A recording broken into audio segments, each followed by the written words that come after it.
Amen. Alors, bien aimé, je vous dis encore une fois de plus, shalom, shalom et bienvenue au refuge Cité de Vie. Amen. Amen. Ce mois-ci, le thème du mois, c'est le mois de la conscience de Christ en vous. Est-ce que nous pouvons célébrer, acclamer tout simplement pour le thème? Vous n'avez pas idée de ce que vous pouvez recevoir lorsque vous avez Christ en vous. Amen. Donc, bien-aimé, je t'encourage véritablement à être attentif. À être attentif et à ouvrir véritablement ton cœur. Parce que tu as besoin véritablement de ça. Parce que lorsque moi-même j'ai préparé ce sujet, il y a des situations qui me sont venues à l'esprit et j'ai vu quand même qu'il fallait véritablement, qu'il était très important. Dieu sait ce qu'il fait. Il connaît la nourriture qu'il peut apporter à son peuple. Il y a tellement de choses dont on a besoin. On tourne en rond depuis tout simplement parce que nous ne laissons pas Christ en nous véritablement vivre à la place qu'il lui faut. Nous voulons tout simplement être souvent comme en cohabitation. Et c'est pour ça les choses souvent tardent à venir. Ou bien les choses ne marchent pas et tu es là à accuser tout le monde. Aujourd'hui, le thème du jour, c'est voici pourquoi tu dois développer la conscience de Christ en toi. Amen. Parce qu'il est en toi. La seule chose qui te reste à faire, c'est prendre conscience. Nous pouvons voir dans Jean 15,5, il est en toi. Oui, oui. Je suis le cep, vous êtes les sarments. Celui qui demeure en moi et en qui je demeure porte du fruit. Amen.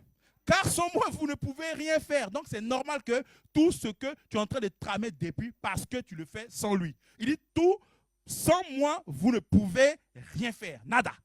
Rien du tout, vous ne pouvez rien. Amen. Donc, lorsque nous savons que Christ est en nous, nous allons faire véritablement des espoirs. Donc, autrement dit, voici la raison pour laquelle tu dois développer la conscience de Christ en toi. Voici ce qui t'arrivera dans ta vie si tu développes la conscience de Christ en toi. Nous allons définir très rapidement ce que c'est que la conscience.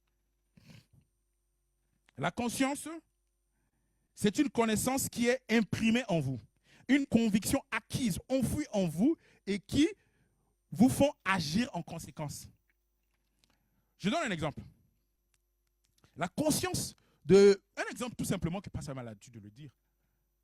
Lorsque tu sais que tu es homme ou bien une femme, est-ce qu'on a besoin qu'on puisse... C'est une évidence. Amen. C'est une conscience que tu as, je suis un homme ou bien je suis une femme. Je peux me donner un exemple de conscience qui nous amène à avoir des réactions, comment on appelle ça, en conséquence. Je connais un pays où j'ai eu à séjourner quelques années. Dans ce pays, les gens ne mangent pas avec la main gauche. C'est-à-dire quand on touche le plat, la main gauche ne doit pas, ça ne doit toucher rien. Est-ce que vous comprenez? Et tout le monde dans ce pays a cette conscience et a cette réaction. Dès lors que tu manges, par exemple en groupe, et avec politesse, lorsque la main gauche glisse quelque part, touche, tu vas te rendre compte que tout le monde va te quitter avec gentillesse pour te dire qu'ils soient rassasiés. Tu te retrouves avec le plat, tu ne te comprends pas. Donc au début, tu peux être dans ce milieu et créer des dégâts chaque jour sans te rendre compte. Pourquoi? Parce qu'eux, ils ont développé une conscience. Ils ont développé une manière de fonctionner. Donc, ça, c'est une forme de conscience. Dès que tu as la conscience en Christ, c'est la même chose. Ton problème, c'est que tu as Christ en toi, mais tu n'as pas conscience qu'il est là. Qu'il agit en toi et qu'il vit en toi. Raison pour laquelle, lorsque tu as des situations dans ta vie, ton problème, c'est que tu veux tout le temps prendre des problèmes, régler les problèmes, on va dire, de façon naturelle. Alors que nous sommes conscients, tous qui sont du refuge, nous savons tout simplement que notre vie est d'abord spirituelle. Tu ne peux pas résoudre des problèmes spirituels par des réactions humaines. C'est ça le problème du chrétien du 21e siècle. Le chrétien du 21e siècle pense qu'il est arrivé. Moindre chose, il veut avoir un raisonnement humain, il veut avoir une explication plausible et humaine à cela. Alors qu'avec les choses de Dieu, c'est-à-dire lorsque tu acceptes Jésus en toi, les choses ne vont plus jamais se passer naturellement. Il y a des choses que toi, tu penses que naturellement, ça ne peut pas se réaliser, mais avec lui, ça peut se réaliser. Comment? Tu ne sais pas. Parce qu'il est souverain, tu ne peux pas savoir. Et dans notre vie de tous les jours, tu vas te rendre compte que beaucoup de frères et beaucoup de sœurs sont bloqués dans leur vie parce qu'ils voient les choses humainement, selon ce que la vie, l'environnement, les gens leur racontent. Amen. Donc, nous sommes dans une situation où nous devons prendre conscience véritablement qu'il est en nous. Et lorsqu'il est en nous, nous avons une identité. Et cette identité fait de nous des vainqueurs. C'est derrière l'identité que nous savons que Jésus est en nous. Ce n'est pas que nous. Parce que lorsque tu vas tout simplement vouloir faire les choses humainement, bien aimé, tu seras déçu. Et tu vas tourner en rond et à chaque fois, tu vas accuser tes pasteurs, tu vas accuser Dieu, tu vas accuser les gens pour rien. Tout ce que Dieu te demande, Dieu me dit de te dire ce matin, c'est que tu puisses prendre la conscience de la valeur qu'il y a en toi et que tu ignores. Développe cette conscience. Et le développement de cette conscience passe par le changement. L'exemple que j'ai donné tout à l'heure ici. Mais comment est-ce que tu peux changer tout ce peuple-là? Ce n'est pas possible. Mais avec le temps, tu vas voir, il y a beaucoup qui se transforment. Ils se transforment pourquoi? Parce qu'ils ont abordé d'autres cultures qui sont contraires avec eux. Ou bien ils sont scientifiques, ils commencent à avoir des raisons, ils savent que non, ce qu'ils ont, c'est culturel. Peut-être, il y a, je ne sais pas, 1000 ans, 2000 ou combien d'années, à l'époque, les conditions hygiéniques n'étaient pas pareilles. C'est la raison pour laquelle les Aïoub et leurs ancêtres ont développé cette manière de fonctionner. Et eux, ils continuent toujours avec. Amen. Ça veut dire que c'est quelque chose qui est ancré. Ce n'est pas du tout chose facile. Il faut reconnaître de la transformer. Pour la transformer, il y a des étapes. Il y a des choses à faire. Amen. Donc, tu ne peux pas avoir de changement dans ta vie tant que tu refuses de changer et te conformer ta manière et de vivre selon la parole de Dieu. Et tout ce que j'ai parlé, le changement dont j'ai parlé ici, c'est possible et c'est disponible pour toi. Amen. Tu dois tout simplement développer cette conscience et tu verras comment ta vie va changer.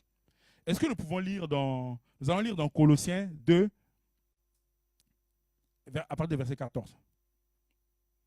Parce que lorsque vous êtes souvent dans l'hésitation, vous êtes dans la peur, vous êtes dans le manque de confiance parce que vous n'avez pas idée de ce que Jésus a réalisé et accompli pour vous.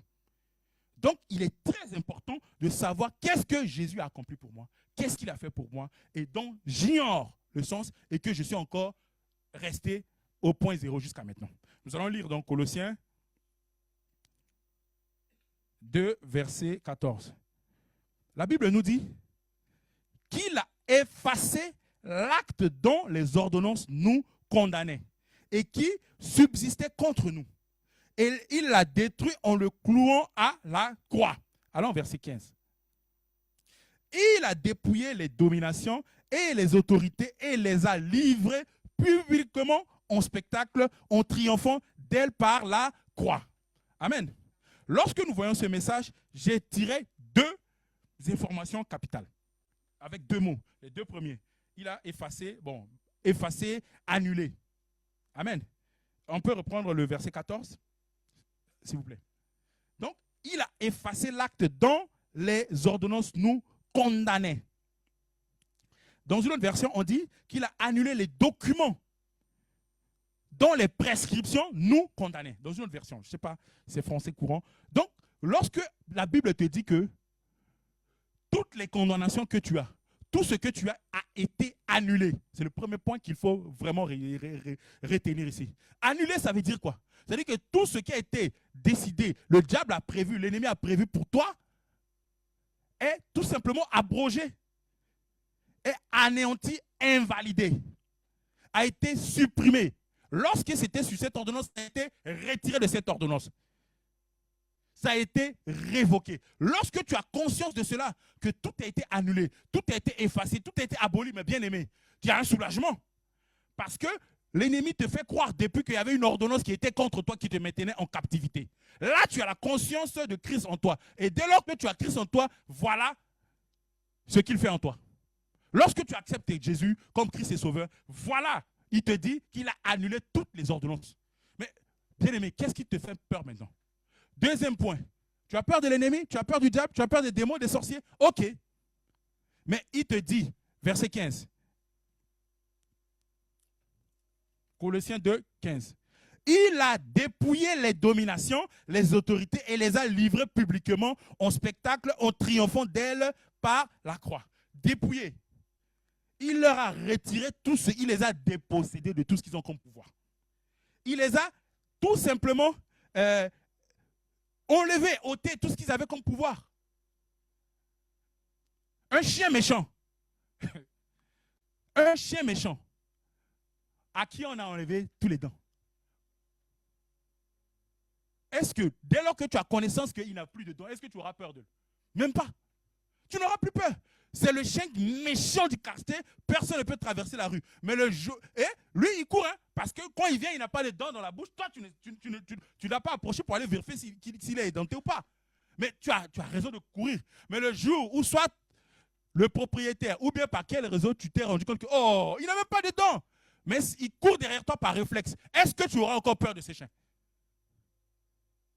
Bien-aimé, c'est une information capitale que tu dois emmagasiner, ancrer en toi, imprimer dans ta pensée, de sorte que quelle que soit la situation devant toi, les sorciers, les démons, les circonstances, les hauteurs, peu importe la situation, tu sais que tous ceux-là sont tous en général des dérivés de l'ennemi. Tu ne peux plus avoir peur. Il y a des situations de ta vie où tu as du mal à faire, tu as du mal à avancer parce que tu t'es imprimé dans ta tête une résolution contraire à la parole de Dieu. Et lorsque tu as cette résolution contraire à la parole de Dieu, ça te bloque. Un exemple, pour aller postuler à tel poste, non, je ne peux pas aller parce que non, eux là-bas, ils vont prendre seulement des gens de leur famille. Alors que tu as les mêmes compétences, hein, tu as les mêmes qualités, tu es qualifié comme tout le monde, mais tu as peur d'aller parce que tu as peur que, au fait, c'est ta pensée qui te bloque. Lorsque tu as la conscience de Christ en toi, bien-aimé, tu iras, non seulement tu iras, tu sais que tu vas avec un allié de taille. Aujourd'hui, nous avons l'information que Christ a dépouillé ce monsieur. Il a été dépouillé. Et l'ordonnance que lui nous condamnait a été retirée, annulée, anéantie, abolie, révoquée. De quoi avons-nous peur encore? Amen. Donc, avant, bien-aimé, si tu avais peur de toutes ces choses que j'ai citées là, tu ne peux plus continuer à avoir peur. Parce que j'imagine que cette information, tu l'avais, mais peut-être tu n'avais pas conscience. Amen. Jean 8, 32. Vous connaîtrez la vérité et la vérité vous affranchira. Vous venez de connaître la vérité de la parole de Dieu. Et cette vérité vous rendra libre. Vous n'avez plus à avoir peur de ces situations-là. Vous n'avez plus à avoir peur de l'ennemi, des sorciers de vos familles, de vos quartiers. Quelqu'un a l'habitude de dire que le sorcier ne prend pas l'avion. Il y a des gens qui ne peuvent pas aller à certains endroits parce qu'ils estiment que là, il y a des esprits qui vont peut-être me faire du mal. Bien aimé, tu peux être même, peu importe l'endroit. Si l'esprit va venir, il va venir. Tout est esprit. Donc, sois libre de tes mouvements. Va servir Dieu là où tu dois servir. Va faire ce que Dieu te demande d'aller faire. Ne te limite pas en te disant que dans tel endroit-là, ce sont que des sorciers, si je vais là-bas. Mais ils sont dépouillés. Et tu es enfant de Dieu. Tu as un allié de taille avec toi. Amen. Et ce qui est là, je t'informe que l'ennemi aussi, comme nous le savons, le monde spirituel est réel. Lorsque nous disons que le monde spirituel est réel, cela veut dire qu'il y a le monde du royaume de Dieu et le monde des ténèbres. Ça veut dire quoi? Ça veut dire qu'il n'y a pas de neutralité. Il n'y a pas de neutralité. Ne pense pas que c'est parce que tu ne vas pas dans ces cultes, etc., que tu es avec le royaume de Dieu. C'est pas... Non, non, non. Non, pas du tout. Tu dois en être conscient. Et tu dois faire des choses des gens qui sont dans le royaume de Dieu. Et ces choses-là, ça s'appelle la parole de Dieu. Amen. Nous avons une autre information que nous pouvons voir également dans Luc Ah, nous avons beaucoup d'informations aujourd'hui qui va réveiller notre conscience pour que nous puissions véritablement être de ceux-là qui devons être conscients de Christ en nous et ce qu'il est capable de faire. Luc 10, verset 9. Parce qu'il faut savoir que, comme je disais, le monde spirituel est réel. Ça veut dire que l'ennemi veut te maintenir dans cette mentalité, dans cette ignorance. Mais aujourd'hui, bien aimé, tu as ces informations qui vont véritablement t'affranchir et te rendre libre. Luc 10, verset 9. Guérissez les malades qui s'y trouveront et dites-leur, le royaume de Dieu s'approche à vous. On avance. Nous allons continuer. Amen. Amen. Allons dans Jean 14, 30 plutôt. Jean 14, verset 30.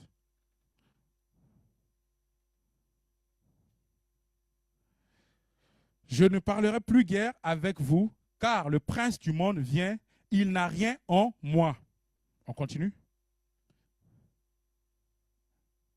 Mais afin que le monde sache que j'aime le Père et que j'agis selon l'ordre que le Père m'a donné, levez-vous, partons d'ici. Lorsque l'ennemi vient et qu'il ne trouve rien en toi, il ne peut rien te faire. C'est parce qu'il vient, vous êtes encore alliés. Il y a quelque chose qui vous lie. Ce n'est que comme ça, il peut continuer à te maltraiter. Et ces choses qui te lient avec l'ennemi, qui vont faire à ce qu'il te maintienne en captivité, c'est quoi? C'est connu. Ce sont les péchés de ce monde. Ce sont les péchés. Donc, nous avons tout simplement à nous détacher, à nous libérer de tout ce qui est de lui. Nous allons voir rapidement dans Galates 5, 19. Or, les œuvres de la chair sont manifestes. Ce sont l'impudicité, ce sont l'impureté, la dissolution. Trouve-moi la version parole vivante. En effet, un comportement inspiré par l'être instinctif est facile à reconnaître. On sait bien de quoi est capable l'homme livré à ses penchants naturels. Ce sont d'abord les pensées impures, la sensualité, l'immoralité, l'indécence, le libertinage, l'adultère, la débauche. C'est ensuite l'adoration des faux dieux, les superstitions, l'occultisme, la sorcellerie, la magie. Puis ce sont les inimitiés, les discordes, les querelles, la jalousie, les mauvais caractères, les accès de colère, les intrigues, les cabales, les rixes, la rivalité inspirée par des ambitions égoïstes et aboutissant à des dissensions et des scissions dans l'Église. C'est l'esprit de parti, le sentiment d'être seul dans la vérité. Ce sont les fausses doctrines et leur cortège de division. Toutes ces choses-là, ce sont des choses, il y en a plein, vous aurez le temps de lire. Il y en a plein, ce sont des choses-là. Si tu en as, l'ennemi, vous êtes toujours en alliance. Donc tu dois abandonner. C'est pour ça, je répète, le repère, c'est que le monde spirituel est réel. Le monde du royaume de Dieu et le royaume des ténèbres. Lorsque tu as tout ce que nous avons cité ici, tu n'as pas besoin d'aller dans un culte sataniste pour qu'on dise que tu l'es. Lorsque tu es dans la jalousie, lorsque tu es dans les convoitises, lorsque tu es dans l'adultère, lorsque tu es dans des choses-là qui ne vont pas t'amener vers le royaume des cieux, ce sont ces choses-là qui font à ce que, comment on appelle, que tu ne sois pas libre, parce que tu as quelque chose qui lui appartient.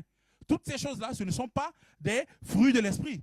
Parce que tout ce que, lorsque nous disons que nous avons Christ en nous, nous devons le manifester en pensée, en caractère, en action, en comportement, en tout.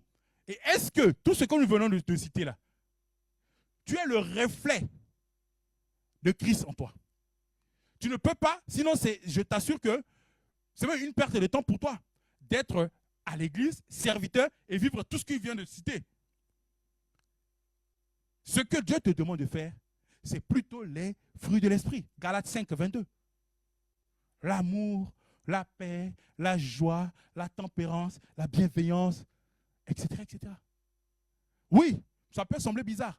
Pourquoi? Parce que tu étais maintenu avec l'esprit que tu avais avant Et lorsque Jésus vient en toi, il te montre la nouvelle démarche, tu es bien évidemment brusqué. Mais bien aimé, si tu veux véritablement vivre la vie de conscience de Christ en toi et vivre tous les miracles au quotidien que lui, il a vécu sur terre, tu n'as pas d'autre choix que de t'associer à lui.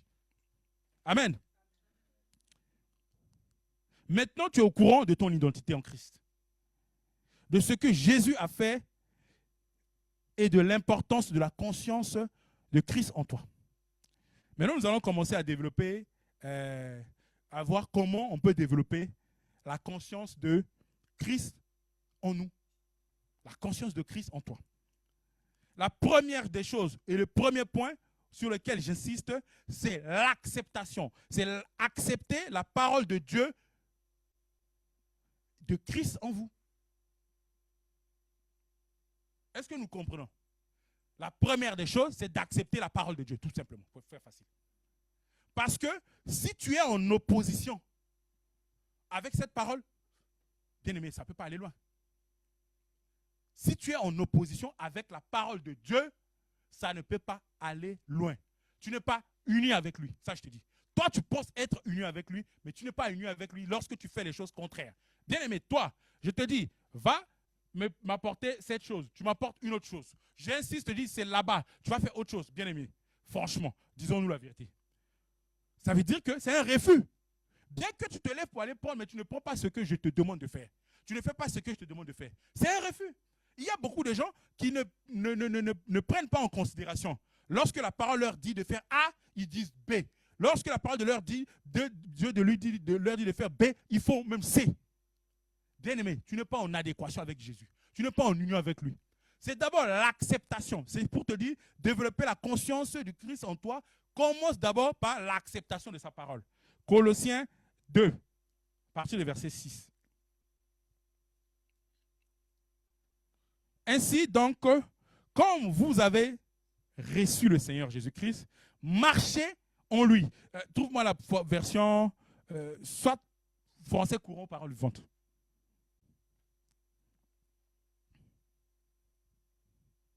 Il y a un mot ici. Français courant.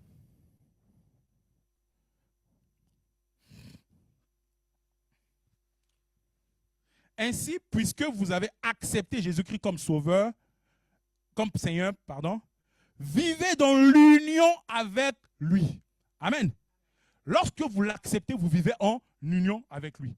Lorsque nous parlons d'union, même dans le mariage, tu acceptes monsieur ou bien madame tel, vous vivez en union, vous êtes ensemble, mais tu fais autre chose que ce que vous décidez ensemble ici. Ça ne peut pas marcher. Revenons tout simplement à Jésus. Lorsqu'il nous parle, on peut reprendre, voilà. Puisque vous avez accepté Jésus-Christ comme Seigneur, vivez dans l'union avec lui. Vivez en union avec lui, ça veut dire quoi? Ça veut dire en communion avec lui, on l'a vu tout à l'heure. On concorde, en entente, en harmonie, en unité avec lui. En accord avec lui, en alliance avec lui. Et le contraire de l'union, je tiens à le préciser, à l'évoquer même. Pourquoi? Pour que tu puisses comprendre. Le contraire de l'union ici, c'est quoi? C'est le désaccord. Ça veut dire quoi? On reprend le... Ainsi, puisque vous avez accepté Jésus-Christ comme sauveur, vous vivez dans l'union avec lui. Il n'a pas dit que vous vivez en désaccord avec lui. Il n'a pas dit que vous vivez en désunion avec lui. Il n'a pas dit que vous vivez en opposition avec lui. Malheureusement, c'est ce que beaucoup de chrétiens font. Ils sont en Christ, ils acceptent Christ, mais ils vivent en opposition avec lui. Ils vivent comment on appelle ça? En dissension avec lui. Ils vivent tout simplement en antagonisme avec lui. Cela veut dire quoi? Lorsque Dieu te dit, la Bible te dit, va pardonner, tu refuses de pardonner. Tout simplement un exemple. Tu refuses de pardonner, tu es en opposition avec lui. Parce qu'il a dit tout simplement qu'il faut être en union avec lui. C'est quelqu'un qui, on l'a même fait une fois, il dit, il faut laisser 4 fois encore. Vous comprenez? Donc, lui, il est quelqu'un qui pardonne. Combien de gens qui ont marché avec lui, qui, d'après nous, avec nos connaissances humaines, avons l'habitude de non, il ne mérite pas le respect. Tu es qui pour dire que tel ne mérite pas le respect? Pardon, le pardon. Non, sa parole te dit de pardonner, tu pardonnes. Sa parole lui te dit de faire tel, tu fais. Sinon, tu seras dans cette position d'opposition. Et tu seras surpris que certaines de ces choses que humainement, toi et moi, nous appelons miracle, mais qui pour lui n'est pas un miracle, hein, c'est une évidence, c'est naturel pour lui. Cela ne vient pas parce que si tu veux vivre sa vie au quotidien, des miracles, des choses, marche avec lui. Marche en union avec lui. Il le dit tout simplement clairement ici. Amen. Lorsque, souvent ça concerne nos sisters, lorsque les sisters veulent, par exemple, perdre du poids, ils ont un coach. Tu as un coach. Le coach te dit, fais ça. Tu dis l'opposition. Fais ça, mais selon toi, ma soeur, est-ce que, même si le gars, il a combien d'années d'expérience, est-ce que ça va marcher? Ça ne va pas marcher. Et je vois comment nos soeurs, lorsqu'ils sont dans ces régimes-là, ils respectent scrupuleusement les choses. Respectent les orientations. Comme j'avais déjà dit ça une fois, on a des frigos sur lesquels on colle des choses pour ne pas qu'ils oublient. Ou bien un tableau carrément comme ça. Il sait qu'il doit manger ça, il doit manger ci, il ne doit plus manger ça et il le respecte. Tu vas voir quelqu'un qui aimait tellement manger le riz, mais le jour où on lui dit non, pourtant bien tu ne manges plus le riz, mais il ne mange plus. C'est lui là. Mais nous pouvons faire autant également pour la parole de Dieu. Nous pouvons avoir notre mentalité, nous pouvons avoir notre façon de vivre, nous pouvons avoir tout ce que nous avons emmagasiné, la vie nous a montré, comment on appelle, éduquer. Mais dès lors que nous faisons contact avec ce coach qui s'appelle Jésus, mais nous devons respecter scrupuleusement ce qu'il nous demande. On ne peut pas faire le tri pour dire, bon, pour ton régime là, ça j'accepte pas. Bien aimé, tu n'es pas prêt. Je te dis la vérité. Tu as un pas dedans, tu as un pas dehors. Il faut être totalement à lui. Il faut être totalement à lui. Parce que si tu viens tout simplement faire les choses selon toi, eh bien, bien aimé, je t'assure que les résultats également seront selon toi, pas selon lui. Vous devrez tout simplement avoir le même langage avec votre coach. Donc c'est la même chose avec Jésus. Christ en nous, c'est ça. C'est accepter sa parole. Lorsqu'il nous dit des choses qui vont tout simplement même à contresens de notre pensée, de notre comment on appelle ça, vision. Et vous n'avez pas idée de la puissance que la parole peut avoir dans nos vies. Parce que tu vas chez ton médecin, il te donne des conseils, il dit, bon, pour ton cas là, je te donne l'ordonnance, et ben voilà, en dehors de l'ordonnance, il faut marcher 30 minutes par jour. Là, je commence par un traitement non médicamenteux. Ça va être juste un peu de marche, tu n'as pas besoin de courir comme tu n'as pas l'habitude. Marche 30 minutes par jour et fais ci, ne mange plus ça. Le sel, tu diminues un peu. Ce n'est pas la peine de supprimer, il peut doser. Même quelqu'un qui a une autre expérience à qui on a dit qu'on ne mange plus le sel, il te dit de ne plus manger. Non, mon médecin m'a dit de diminuer la dose. Tu vas respecter les choses. Quand il nous prescrit les médicaments, on prend l'ordonnance, on va à la pharmacie, on ne se pose pas de questions comme des chimistes pour dire, la composition chimique de ce médicament-là, c'est comment? Est-ce que... Non, nous prenons tout simplement avec une vision et en attendant, nous savons que nous allons guérir. Lorsqu'il nous dit, ne vous inquiétez pas, hein, si les premiers jours, vous avez encore des douleurs, ne paniquez pas, c'est normal. Le médicament fait effet au bout de tel nombre d'heures de traitement, mais je t'assure, bien aimé, même lorsqu'il y a des douleurs, tu vas tellement supporter. Parce que tu sais que ton médecin t'a dit, le premier jour de traitement, tu auras encore des douleurs. Tu as les douleurs, mais tu acceptes ça. Tu ne vas plus jamais crier parce que tu sais que demain, il y aura les effets. Est-ce qu'on est d'accord? Mais c'est la même chose avec la parole de Dieu. Lorsque nous avons une ordonnance, il nous parle de façon claire ici. Il nous parle de sa parole. Soyons tout simplement soumis à lui. Soyons tout simplement ceux qui acceptons de le suivre. La puissance de la parole. Donc, ça dépend de comment tu regardes également la parole de Dieu. Si tu vois la parole de Dieu comme tout simplement un livre, mais ça n'aura pas d'effet. On a écouté des exemples ici, où dans certains pays, les gens apprennent la Bible par cœur, tout simplement pour contredire les chrétiens. Il comprend, il connaît tout par cœur, mais cet effet de la parole que doit avoir dans la vie de l'enfant de Dieu, lui, il n'aura pas ça. Parce que lui, il utilise ces paroles-là pour d'autres intérêts. Amen. Et c'est le lieu également ici d'attirer l'attention, surtout des parents. La puissance de la parole. Lorsque tu as un enfant qui fait des bêtises et tu es tout le temps en train de lui dire, tu es bête, tu es ceci, tu ne réussiras jamais. Toi là, tout le temps, bien aimé, tu es en train de jeter des sémences dans la tête de cet enfant. Figure-toi, dans la majorité des cas, vous allez voir que l'enfant sera ce que tu es en train de proclamer. Alors qu'en réalité, je sais que ton intention n'était pas ça. Ton intention n'était pas de faire du mal à ton enfant, mais tu étais dans l'ignorance. Il faut proclamer des paroles de bénédiction sur la vie de ton enfant. Et pour que cet enfant qui grandit en étant rabaissé, en perdant l'estime de soi, pour que l'enfant puisse avoir une nouvelle mentalité, qu'est-ce qui va se passer? C'est de le mettre dans un milieu où on va l'encourager. On va lui dire que tu es vainqueur. Et le début, bien évidemment, il va être réticent. Moi vainqueur, mais papa ou maman a l'habitude de dire que je suis bête. On a l'habitude de dire que je suis ceci. On a l'habitude de dire que moi, je ne réussirai pas. Comment est-ce que moi, non, lui là, c'est lui le menteur. Le début, c'est comme ça. Et ce sera ton cas. Si tu es déjà dans une mentalité où la famille, l'entourage, la culture t'a maintenu avec une mentalité, mais bien évidemment, le jour où tu vas commencer avec la parole de Dieu, je te garantis que ce n'est pas facile, mais persévère. Continue. Ne lâche pas. C'est comme l'avion quand il veut décoller, je t'assure. Tu as l'impression que vous allez tomber en même temps. Mais il va, il fait des yo-yo, et à un moment donné, stabilité. C'est également pareil. Le début pourra être difficile. Amen. C'est le lieu ici, peut-être de faire un petit témoignage personnel. C'est toujours la même chose. Témoignage personnel, pourquoi? Et je suis sûr que c'est le cas de beaucoup. Moi, j'étais un chrétien culturel. Je vais quand la masse suit.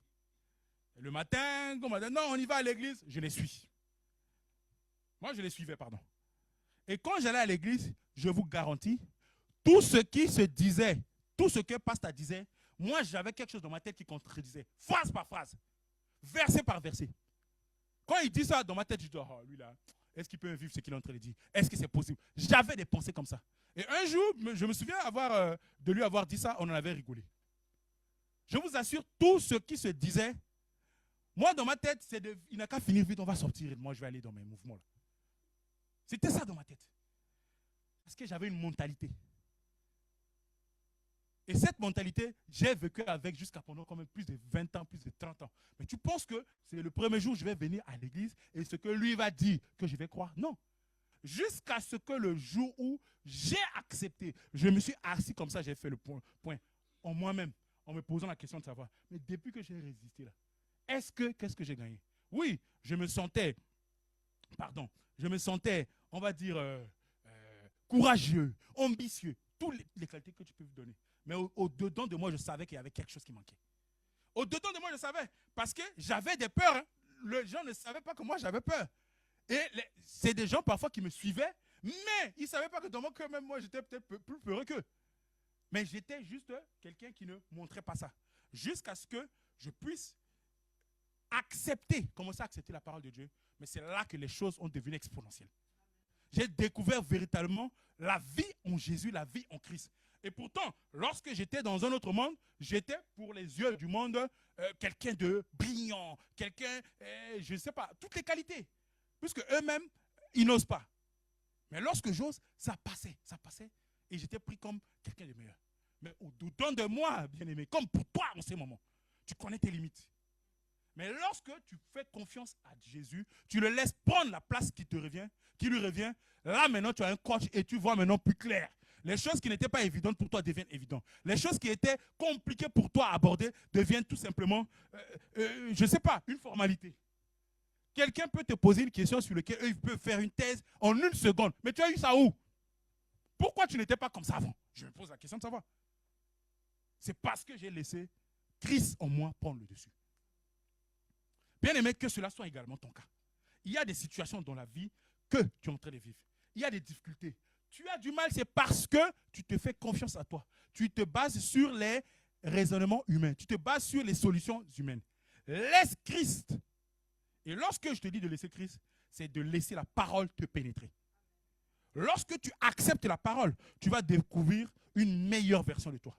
Et lorsque tu as cette meilleure version de toi, rien ne pourra plus jamais t'arrêter. Je te dis rien. Amen. Donc, le premier point pour développer la conscience de Christ en vous, c'est l'acceptation de la parole de Dieu. C'est cette acceptation qui va t'amener à prendre conscience de Christ en toi. Amen.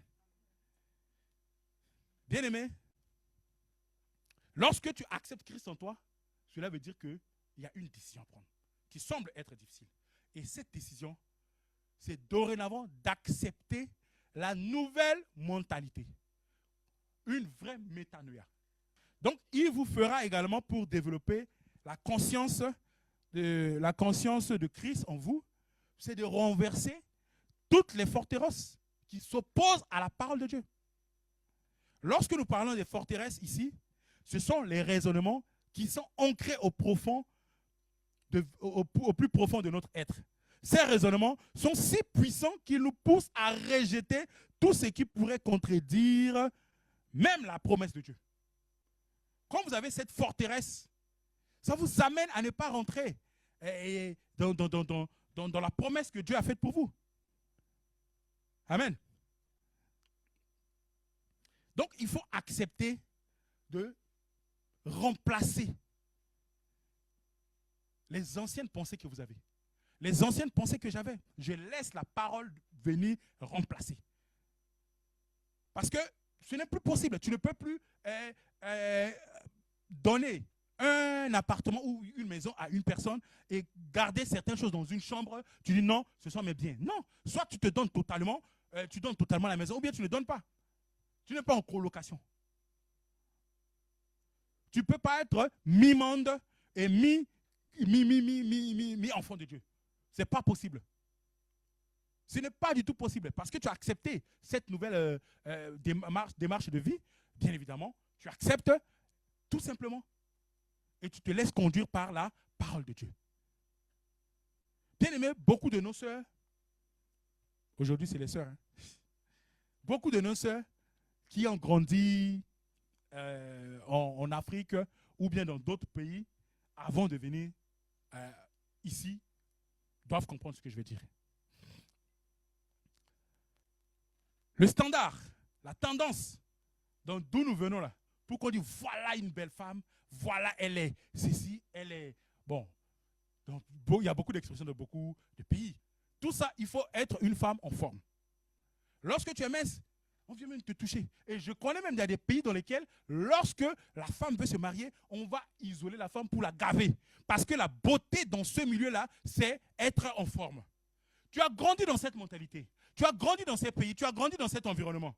Bien aimé, lorsque tu viens dans un autre environnement, c'est un choc, hein, pour beaucoup. Parce que le milieu dans lequel tu as vécu, par exemple, moi là, on m'appelle bel homme. Mais dans d'autres pays, quand on va dire bel homme là, c'est un gars se lève avec tablette de chocolat. Moi, c'est Nutella ici. Mais là-bas, je suis en vogue. Parce que celui qui a tablette de chocolat là, il est synonyme de lui là, ça ne va pas. Mais moi, je peux être galéreux, je peux être tous les difficultés que j'ai. Parce que je suis comme ça, on voit sa soeur, c'est moi un peu. Ah, j'ai vu le gars, il est beau, hein. Il est beau là. En réalité, ta beauté, ce n'est pas toi. Toi-même, tu sais ce qu'on voit. Le milieu dans lequel nous sommes, c'est l'inverse. Tu vas voir les sisters, quand elles veulent aller au mariage, elles commencent les régimes parce qu'elles savent qu'au mariage, je dois être ici, je dois être, entre guillemets, mince. Vous voyez un peu, non? C'est un choc. C'est comme ça également les forteresses, les raisonnements. C'est quelque chose qui est ancré en toi, au fond de toi, et du jour au lendemain, on te dit le contraire. J'avoue que ce n'est pas facile, mais ce n'est pas impossible. Parce que c'est le meilleur choix à faire. Tout ce que tu as emmagasiné comme pensée, comme habitude, accepte la nouvelle parole qui est la parole de Dieu. Pour que tu puisses renverser ces forteresses. Ces forteresses sont là. Ils vont tout simplement être remplacés par la nouvelle mentalité que tu as. C'est comme le formatage. Mais ça, c'est trop facile pour l'ordinateur. Donc, bien aimé, si tu as compris cela, vas-y comprendre que c'est pareil pour la parole de Dieu. La mentalité. Tout se passe là, ici. C'est une question de mentalité. Mais aujourd'hui, tu es conscient de ton identité en Christ. Dès lors que tu es conscient de ton identité en Christ, tu feras véritablement des exploits. Il faut que toi, De la même manière, j'ai parlé tout à l'heure pour les sœurs, il faut que toi, tu puisses accepter, être en adéquation avec les nouvelles prescriptions, avec l'acceptation des nouvelles paroles et de mettre cette parole-là dans ton quotidien et de la vivre au quotidien. Ce n'est que ça qui va t'amener à être transformé et à vivre véritablement la vie de Christ en toi. Amen. Amen. Bon, nous allons continuer probablement le reste de la semaine prochaine. Mais avant de terminer, lorsque tu acceptes la parole et remplaces tout raisonnement par la vérité de la parole de Dieu, tu vivras la vie de Dieu. Sa parole est esprit et vie. Alors tu vivras la vie qu'il a prévue pour toi. Ne doute même pas un peu, mon frère, ma soeur. Ne doute pas. Ton problème que tu as toujours eu, c'est cette conscience de Christ en toi que tu n'avais pas. Aujourd'hui, tu as déjà cette conscience. Maintenant, il y a une chose aussi importante que nous allons développer la semaine prochaine. C'est comment toi tu te vois. Est-ce que nous pouvons célébrer Dieu pour tout ce qu'il nous communique comme parole ici? Oh bien-aimé, tu vas te tenir debout, tu vas prendre, pour ceux qui le peuvent, tu vas te tenir debout, tu vas rendre grâce. Tu vas dire merci Seigneur pour ta parole.